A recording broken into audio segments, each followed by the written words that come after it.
everyone, welcome to the channel. This is the Mixtape Fiber Arts blog, episode 2. So you've joined us early in the journey. I really appreciate you being here today. If you like what you see, don't forget to like and subscribe so you don't miss out on anything we do in the future. Let's get right into it.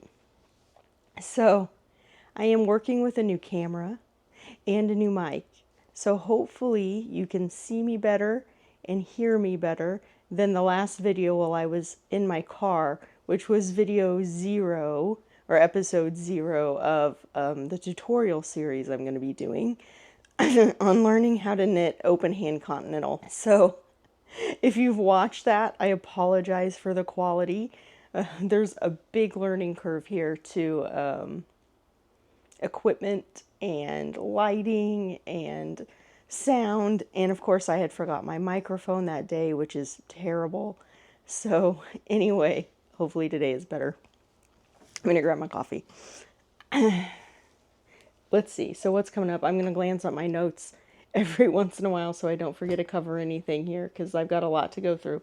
What I've been working on, you can probably see that behind me. I finally got this blanket finished, all the way done.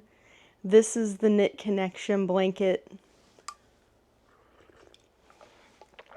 and I love it. This is size full, which is huge. It's really big, at least as far as, because I've been using it on the couch. That's why it seems really big. But I love how it turned out. It's soft and squishy and a really easy, relaxing knit. So if it's something you're wanting to do for Small Business Saturday, I'm going to have a promo code up, and that promo code is VLOG, V-L-O-G, and it will be on Ravelry, and that will be for 20% off the pattern for Small Business Saturday, all day on Saturday. So if you want a super cheap, relaxing, fun pattern to do over the holidays, go grab that up. Not a huge self promo there. I just wanted to make sure you guys knew about the discount in Small Business Saturday. I'm still waiting on my Hybrid Knit Along from Stephen West, which is unfortunate. It's usually, I know it comes from Amsterdam and I'm in Arizona, so it's not actually even a problem because it hasn't started yet. But I'm really anxious about getting it, and it hasn't gotten here, and it's never taken this long to get something from him before. So I hope that's because he just sold so many of these kits that it's taking them a while to get them together. I'm sure that's probably the case. I'm sure mail has also started to run slower than it had been due to holiday mailing. So hopefully by the next vlog, I'll be able to unbox that and share the kit with you and what I got and what I'll be working on. I'm really anxious to get it started because what I have been working on mostly is this right here, which is the, I don't know if you can see that. Yeah. Peek. This is the crochet connection blanket, which is basically a counterpart to this one, just done in crochet. And frankly, I enjoy knitting more than crochet. I know that we probably all have our favorites if you do both crafts, and I actually started doing crochet, so I've actually crocheted longer than I've knitted. But the motion of using the crochet hook eventually gets to my wrist, and so I just feel like, I know technically it goes faster, but I have to take a lot more breaks. So I feel like it's slower, and I just really itch to pick up a knitting project that will go easy and quick for me, which is another reason I'm really anxious for the Hybrid Knit Along kit to get here, because I'm excited to start something that's knitting. But this is coming along. I really love the yarn that I'm using. And I recently, it's just Karen Big Cakes. And I think these are 300 yards. They're really big. No, 300 grams, 603 yards. So they're huge. But I just did some math the other day and figured out that I did not order enough of these because I forget to account that crochet takes more yarn than knitting does. So I just ordered a couple more, and that worked out because Michael's was having a buy two get one free sale. So it actually worked out in my favor to do it that way, I think. So that's awesome. Let's see what's in my notes here. Designer's Corner. So I recently have been designing, and yes, this is very light designing as far as designing goes. But I have this upcoming tutorial that I just mentioned that I'm trying to put together. And for that, I decided the first learn how to read a pattern completed project everybody will do are face scrubs, or just, tiny mini washcloths like this, really meant to be used for your face or to maybe set the soap on your counter, that kind of thing. And so if you still use bar soap or the pump so it doesn't make a mess. But while I was doing this, I realized I'm terrible at keeping track of my rows. And so that is actually creating a ridiculous design problem for me for something that is this small. This should be very straightforward. But what is happening is I'm getting distracted super easily, and I just lose track of what row I'm on, and then I have to go back, count all the rows to backtrack into where I'm at, and then I start second guessing myself, and I count them again. And I have done that multiple times. Just, it's so ridiculous, you guys, just over and over and over. I've probably wasted at least 2 hours of my time this week. And then it's not wasted, but it's been spent counting these rows on these face scrubbies. So my suggestion, and what has helped me, is I actually set up a project in my row counting app that I have on my phone. I use an app called Row Counter. But there's so many, and most of them are free, unless you want to pay a fee for extras. But I set up a blank project on my row counting app, and I have forced myself to actually mark every single row as I knit it in my row counting app so that I stop going back through and counting all these rows, because it's just ridiculous. So that is my suggestion. If you are designing and you are bad about keeping track of this stuff, remembering it, look, I always say I'm going to remember it. I never remember it. That's life for me in my 40s. Always say it. Never actually happens. So if you're bad at that, or writing it down on actual paper and keeping track of it, the row counter on your phone is a great place to keep track of the actual rows you've spent. And my row counter has a spot where I can put in notes. So that's actually been kind of a lifesaver during this really busy time of the year, and trying to keep track of these rows and not get distracted with my own brain about where I'm at on them. So the reason I have so many of these, I have 4 of them here and 3 here in different colors. And some of this is cotton from Michael's, and some of it is cotton I had on hand already, but it's all worsted weight 100% cotton. The reason I have so many of these, one, is because I couldn't keep track of rows apparently, because you'll notice that this one is smaller than this one. And I'm trying to decide what size to use. But this was not on purpose. This was an accident, just as an example of what's been going on. But I've decided I'm going to teach 3 different cast-ons for the tutorial. So episode 0 was the supplies you need. Episode 1 is going to be casting on. Episode 2 will be the actual knit stitch. Episode 3 will be binding off, or getting it, getting everything off your needles. And episode 4 will be how to read a pattern and working the pattern to make these face scrubbies. So I need to get a pattern together for that, and I'm going to use 3 separate cast-ons. So all 3 of these are done with different cast-ons.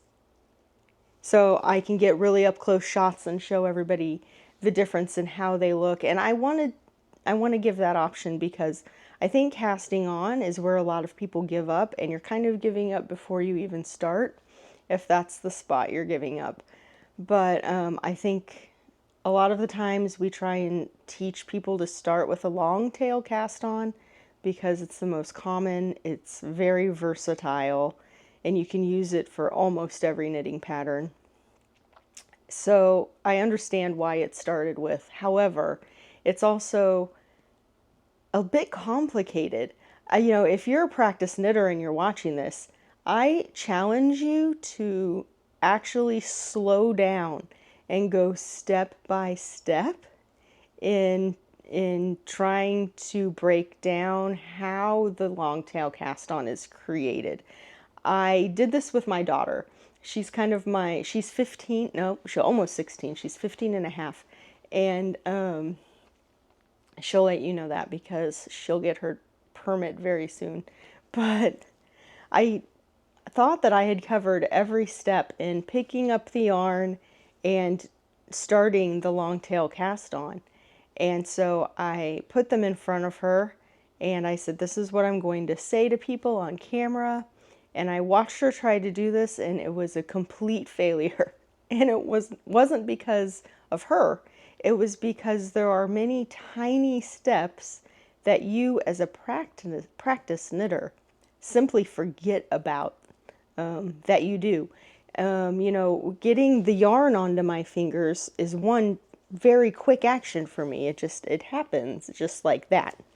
But if you're a new knitter, getting the yarn onto your fingers, if you're a Continental knitter on your left hand, is actually a few steps. It's not just a whoop. It's goes over the pinky, under these 2 fingers, over this finger, pinch it with these, your middle finger and your thumb. It's not just weave it through your fingers in half a second time. So working with her on this, I hope that I'm going to make decent tutorials for you, but it was just a big shock about how complicated that cast on actually is. And so I want to provide a couple other cast ons that are a tad bit easier to work. One of them will be the cable cast on, which also produces, but all of these produce for the most part a very decent workable cast on, and especially for the pattern that we're going to be using it for. So cable cast on and then also the knit cast on. I will teach all 3 of those in the tutorial, and that way if one of them's not working for you, you can just try the next one. And I don't know that I would suggest starting with the long tail cast on actually. I would probably suggest starting with the knit cast on because you need a learning step in holding the yarn and the needles and negotiating the long cable cast on, which isn't hard, it's just more steps. Is a lot to keep track of when you're still getting the feel of the needle and the yarn in your hands. So if one of these doesn't work for you, please try a different one. Do not give up. I know it can be frustrating, but don't give up. I'm going to try and give you guys options, but that's what I've been doing. So binding off, they're all a standard bind off. That's not stretchy or anything fancy. Every single one of them has the same bind off, but I've used different cast-ons. And that's why there are so many of them. And I've worked on that on and off all week with all the Thanksgiving planning and Christmas, thinking about Christmas shopping and working on the design for this crochet blanket. And really, the crochet blanket design is not... I haven't decided whether I'm actually going to release this as a design for sale. I think I'm going to. I know I said earlier I was going to. It will definitely have to go back through the tech editor, and there's an expense to sending things through the tech editor. And historically, there has only been one pattern where I have recovered a really broken even on my tech editor costs, and that is the Rainbow Knit Connection wrap, which is the predecessor to this blanket pattern. It's very similar. So that's why I decided to start with this as a blanket pattern, because I knew people really enjoyed it.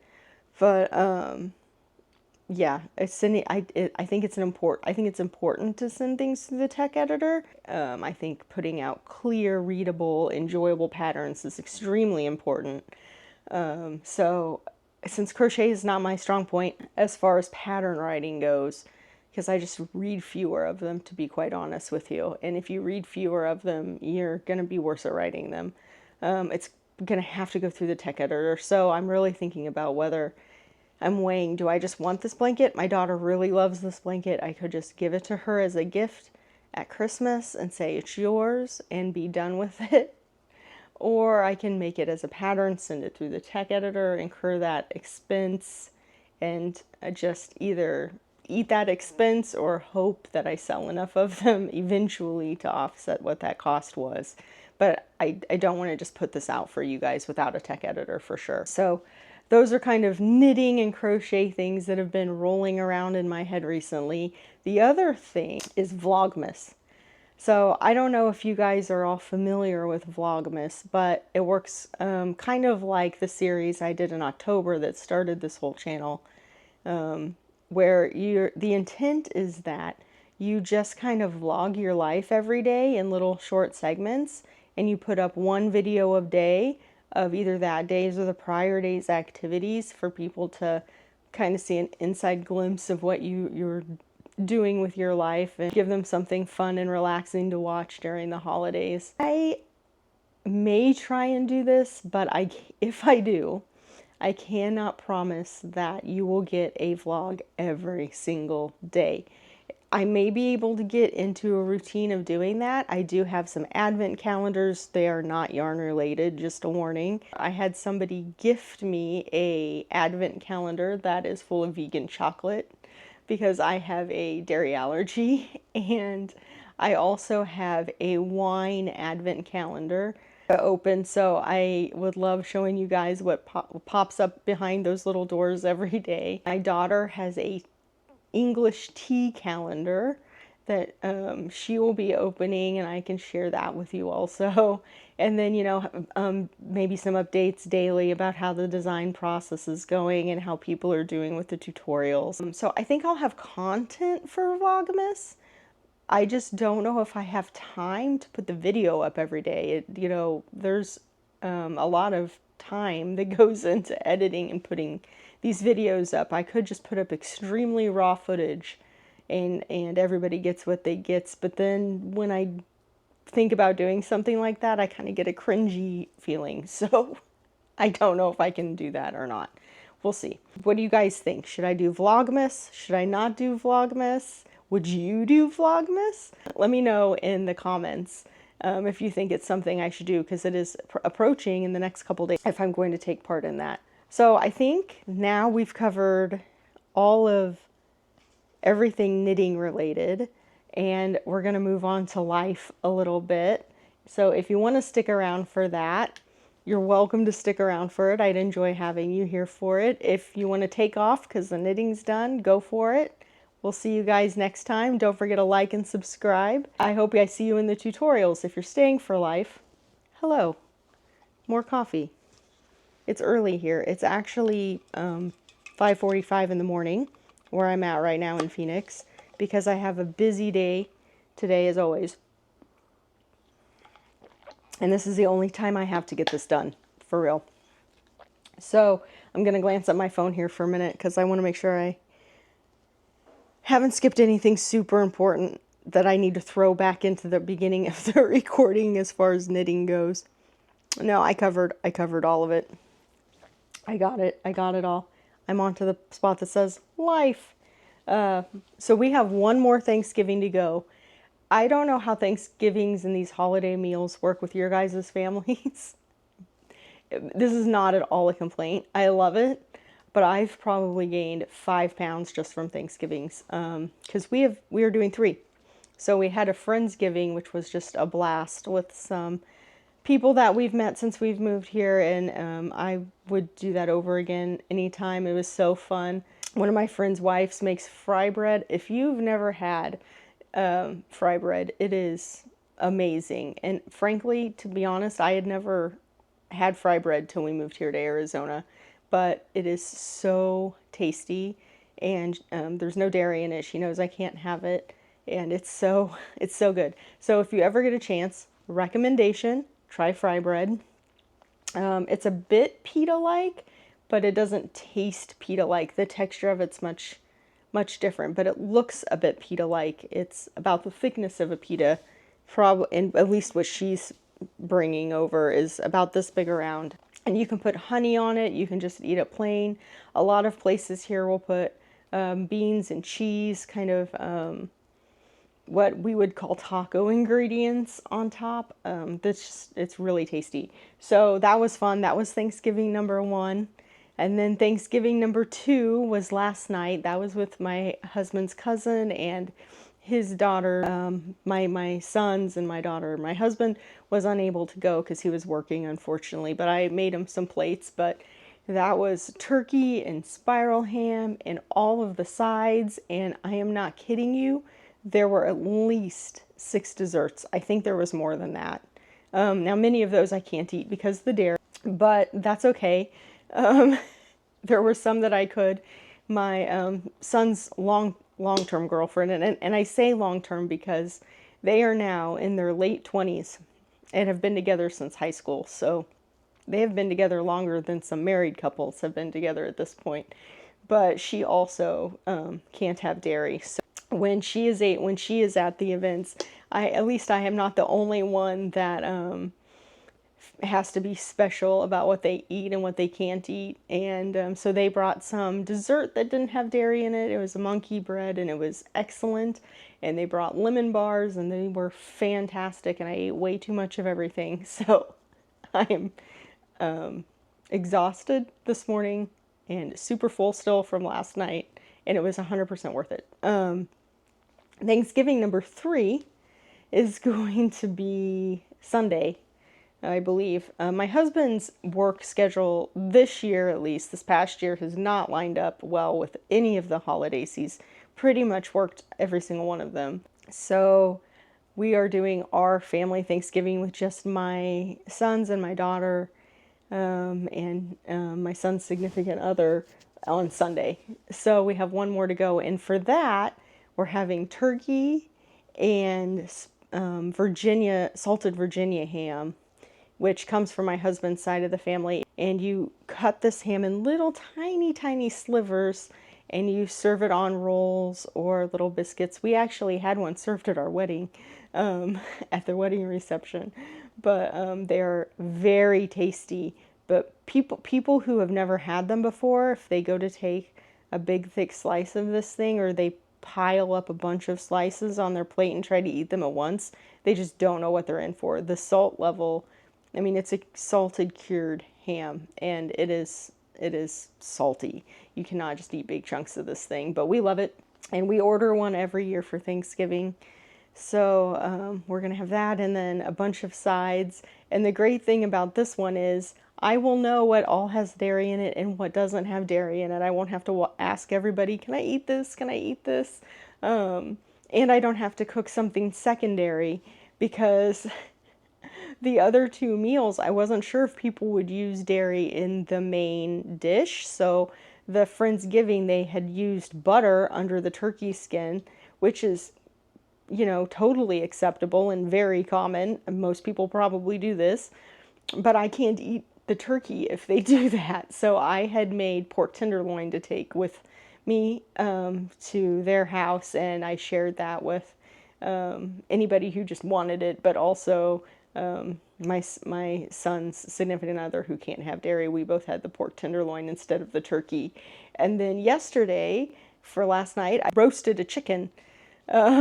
It was not a big one. It was a pretty small chicken, but I still roasted a chicken to take with me to his house, in addition to the turkey and ham he had already made, in case the people who couldn't have dairy couldn't eat the main dish. It turned out, though, that he actually knew about the dairy allergy. He didn't use dairy in the turkey or the ham. And so I just pushed the chicken aside, and we'll have that another night, maybe tonight for dinner, because we didn't need that at all. I didn't need it. I was able to eat regular ham and turkey, and it was fantastic. And so on the third Thanksgiving, since that's actually ours, I will be using olive oil on the turkey, and I know I'll be able to eat it, and I won't have to make anything special, which is nice. It's a little more relaxing. So I've made three main dishes. Have made three main dishes for these Thanksgivings because of this dairy allergy, and that's just life. Again, not a complaint, just busy. It just makes things very busy when you're cooking special for all of these things that people are already cooking tons of food for, and you show up with basically a whole set, your own, these are my sides, and this is my main dish, and it's not on you, it's on me. But anyway, it makes for a lot of extra time. Yeah, so why am I so busy today and I'm doing this so early? Cleaning. Before we decorate for Christmas, which my daughter wants to do on Monday, we need to clean up the house and make room for all these Christmas decorations. So she's actually out shopping with my son and his girlfriend today. They take her shopping every year for Christmas. And so now is the weekend they have free for that. They work a lot of Saturdays. This is a very busy time of the year for them. So she was able to spend the night with them last night. They're taking her to the mall today to go shopping for her Christmas gift, and she'll be gone. And I'm going to clean up a bunch around here and make space for Christmas if I can. Put Thanksgiving away. So when she gets back on Monday, we can go over to the storage unit and grab out all the Christmas stuff, and she'll be able to help put up the tree. It's one of her favorite things to do. So that's why I'm recording so early. There's a lot of stuff to clean up around here. I've already done dishes before I even recorded this because we were just too tired last night to do it before bed. I think that's it. That's life. Lots of Thanksgivings. I hope you guys are having some family get-togethers. If you don't celebrate Thanksgiving, that you're at least enjoying the people around you. And the cleaning and all of the cooking. I think that's basically been my life the last 2 weeks. It's just an extreme amount of cooking. And then working on these face scrubs and this crochet blanket. That has been my life, truly, for the last 2 weeks.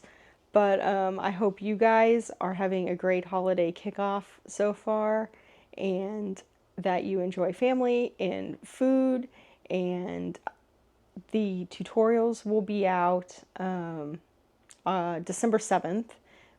I'm going to release all those tutorials at one time. That way, you know, if you find that knitting is really to your liking and you're ready to pick them up and go right through every single lesson, and you just happen to be coordinated enough to do so, you're not held up waiting on me to release one every single week. I wanted you to be able to cast on and get through all of them at your own speed without having to wait on me, at least for this first stitch, the knit stitch. So all 4 of those videos will be released at one time. They will be fairly short videos and right to the point. They're not intended to be vlogs. They're intended to be just what they are, tutorials. So you can replay them over and over again until you get it down. And I'm very curious on the reception of those and how you're doing with it. So be sure to leave comments either here or preferably on the tutorial vlogs and say, can you slow down here? I'm having trouble with this. Let me know.